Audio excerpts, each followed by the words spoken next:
Are you afraid of me?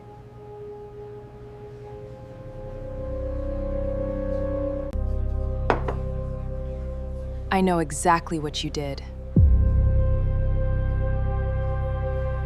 She should have screamed. Instead, she whispered 4 words to the most feared man in Seoul, and an empire built on fear started quietly cracking. The bar smelled like soju and burnt sugar, and Christy had learned to read a room the way other people read weather. Tonight the air was wrong.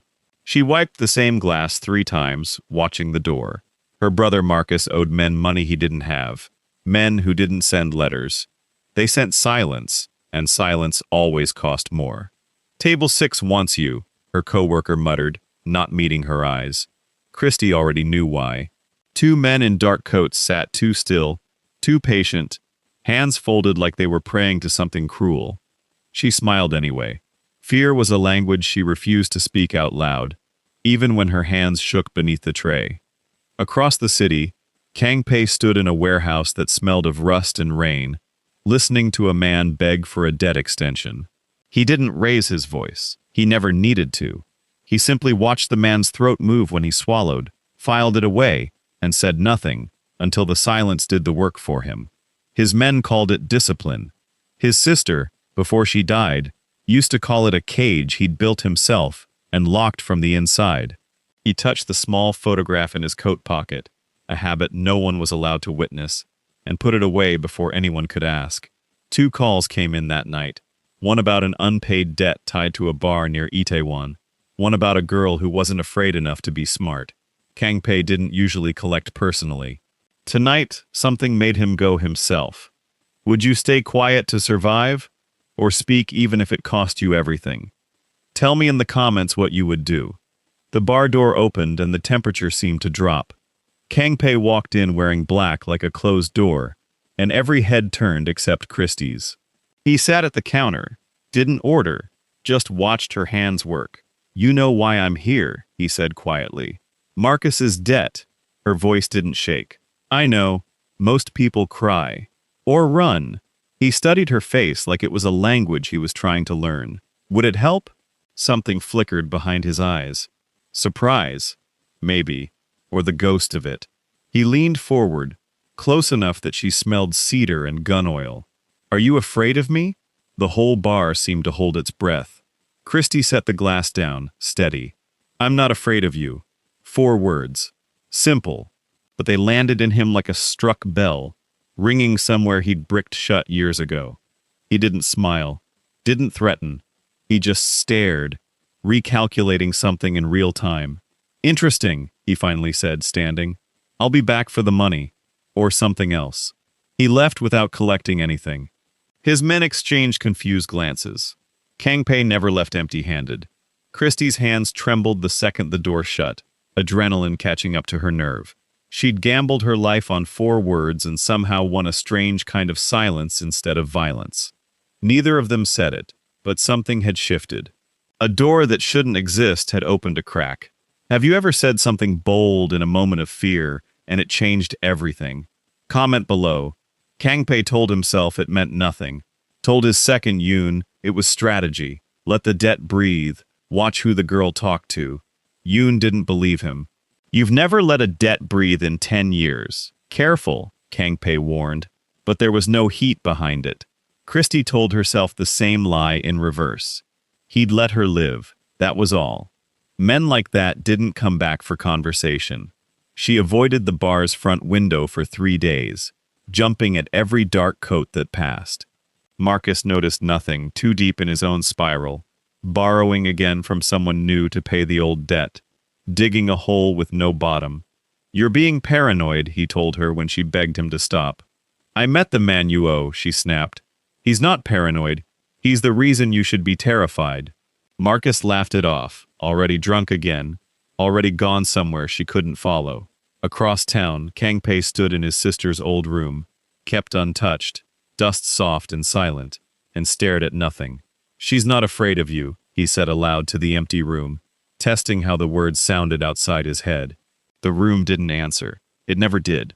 He picked up his phone, put it down, picked it up again. Then he did something he hadn't done in years. He asked Yoon to find out everything about her. Not her debt, her. The resistance was a losing argument he refused to admit he was already losing. The call came at 2 a.m. Marcus, arrested, beaten, in a holding cell he shouldn't have survived, except someone had intervened before it went further. Christy arrived at the station lobby and found Kangpei already there, coat still on, arms crossed, waiting like he'd known she would come. "Your brother borrowed from the wrong second lender," he said. "Not mine. I got there first. Why would you—" "I didn't do it for him." His eyes held hers, unflinching. "Get in the car." She shouldn't have. Every instinct built over years of surviving told her not to. But Marcus needed a hospital, needed money, needed a version of safety she couldn't provide alone. She got in the car. They sat in charged silence as the city blurred past.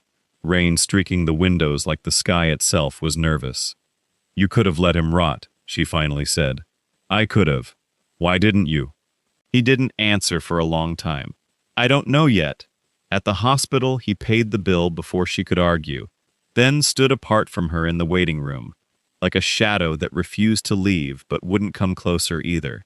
"This doesn't make us anything," she said, exhaustion cracking her voice for the first time. "I didn't say it did," but neither of them moved to separate. Two people bound now by a debt neither could name. Not money, something heavier, something neither was ready to call by its real name. Weeks folded into each other. Kangpei started appearing at odd hours, never announced, always with some thin excuse. Christy stopped pretending she minded. One night, waiting for her shift to end, she found a photograph that had slipped from his coat onto the booth seat. A young girl, maybe 16, laughing at the camera.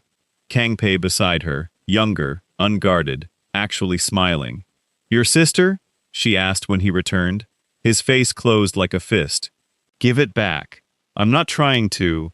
She died," he said flatly, snatching the photo. "Because of a debt. Because I wasn't fast enough finding who took her." The words hung raw in the air, more honest than anything he'd said in weeks. "That's why the debts," Christy said slowly, understanding rising like cold water. "Every unpaid debt, you see her." He didn't confirm it. He didn't need to. "I've spent 10 years making sure no one else's family pays what mine did," he said. "And then you looked at me like none of that mattered." "It doesn't erase what you do," she said carefully. "Fear isn't protection, Kangpei. It's just a different kind of losing people." He flinched, actually flinched at that. She reached out, not romantic, just human, and touched his hand where it rested, white-knuckled, on the counter. He didn't pull away. Something in the wreckage of his control finally, quietly, gave. "If someone showed you the wound behind their worst behavior, could you still hold them accountable? Let me know below." Something shifted after that night. Kangpei stopped pretending his visits were about the debt. Christy stopped pretending she wanted him to stay away. He showed up with food once, badly, awkwardly, a man who'd clearly never cooked in his life attempting dumplings that fell apart in the pan. She laughed so hard she cried, and he watched her like her laughter was something rare he wanted to memorize. "You're terrible at this," she gasped. "I'm good at very few things that don't involve fear," he admitted, almost smiling. They sat on the floor of her small apartment, eating ruined dumplings anyway. And for one suspended hour, he wasn't Kangpei the Mafia boss. He was just a man who missed his sister and had forgotten what safety felt like. She told him about her mother, about learning to disappear in rooms so men like the ones at table 6 never noticed her. He told her, haltingly, about the years after his sister's death, the version of himself he'd buried to survive. "I don't know how to be soft," he admitted quietly. "I was never allowed to be." "You're being soft right now," she said. "You're just scared to call it that." For a moment neither spoke. The city hummed outside the window, distant and unaware that inside this small apartment, an empire built on fear was quietly, dangerously, learning how to trust. It felt like healing. It felt fragile enough to break. It was. Yoon found them together, and Yoon reported everything. The next night, Kangpei's rivals, men who'd been circling his territory for months, used what they'd learned. They grabbed Marcus off the street as leverage and left Christy a message. end things with the boss, or her brother disappears for good. She confronted Kangpei before he even knew, fury and terror tangled together. This is what loving you costs. My brother. My life. I can't survive being close to you. I'll fix this, he said, already moving toward the door, already becoming the cold thing he was before her. That's the problem, she said, voice breaking. You fix things with blood. I can't watch you become that again. Not for me. Then what do you want me to do? Let them take him? I want you to be the man who cooked terrible dumplings, not the man everyone's afraid of. I can't be both, he said, and it sounded like a confession and a surrender at once. I never could. She stepped back, like his words had physically struck her. Then we were never real. This was always going to end with someone getting hurt. Christy, go save my brother, she said, tears finally falling. Then don't come back. He left without another word, disappearing into the rain-soaked dark. And for the first time since the bar, she watched him walk away and felt nothing but a cold, hollow certainty that she'd lost something she'd never truly named. Marcus came home bruised but alive 3 days later, delivered by men who said nothing except that the debt was closed. Permanently, in a way that left Christy afraid to ask what permanently had cost. Kangpei didn't come. She sat with the silence, replaying his face in the doorway, the words he couldn't finish. Pride told her she'd been right to send him away. Something quieter, more honest, told her she'd been terrified of exactly what she'd told him not to become, and had punished him for a war he didn't start. Across the city, Kangpei stood in his sister's untouched room again, staring at the photograph he'd almost lost. I did become that man again, he told the empty room. For her. Because of her. Yoon appeared in the doorway, uncharacteristically hesitant. There's a girl outside the compound. Been there an hour. Won't leave. Kangpei didn't move at first. Fear, real fear, the kind he hadn't felt in a decade, held him still. Then he walked to the gate himself. Christy stood in the rain, soaked, shaking, having walked farther into his world than she'd ever intended to go. I was wrong, she said before he could speak. You didn't become that man for violence. You became it to protect someone. That's not the same thing I accused you of. I scared you, he said quietly. I don't want to be the reason you're afraid of anything ever again. Then don't disappear, she whispered. Choose different, with me. The choice stood between them, silent and enormous. He crossed the distance first. No dramatic declaration, no rehearsed words, just his hand finding hers in the rain, steady in a way his voice had never quite managed to be. I'm not afraid of you, she whispered again, echoing that first night at the bar, except this time it wasn't a gamble against violence. It was a promise. I know, he said. You never were. I think that's why I couldn't stay away. Months later, the bar near Itaewon looked the same, but Christy didn't flinch at dark coats anymore. Kangpei still ran his territory, still carried weight most people never saw. But Yoon noticed the debts collected differently now. Fewer threats, more second chances. A man rebuilding his code around someone who'd taught him mercy wasn't weakness.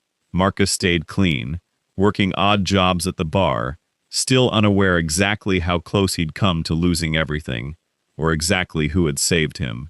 But late one night, closing up alone, Christy found an envelope tucked behind the register. No note, just a stack of cash and a photograph. Herself unknowingly caught mid-laugh weeks earlier, and beneath it, a second photo. Kangpei's sister, smiling the same unguarded way. Two women who never met, somehow linked by the same man's second chance at love. She never asked who left it. She had a feeling she already knew, and a feeling there was still a part of Kangpei's past he hadn't told her yet. Do you think Christy really knows everything about Kangpei's world? Or is there danger still waiting? Tell me what you suspect below.